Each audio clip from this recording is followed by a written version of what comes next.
40 minutos andando. Agora nós estamos chegando aqui, ó. Passamos aquele pasto lá, pegamos mais um pedacinho de mata. Estamos no último pastinho aqui. O rio tá logo aqui na frente, ó. Olha lá. Estamos chegando agora. Agora é mais uns 5 minutinhos só. Encostar na beirada ali. Subir. Nós vamos subir mais um pouco aqui. Coisa de mais uns 5 minutos andando. Aí já vai estar no ponto.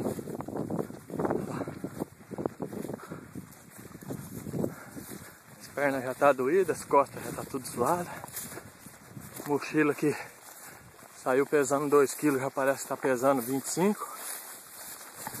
Não é brinquedo não. Depois o pessoal fala que pescador não sofre. Mas vamos lá. O rio já tá na beirada já.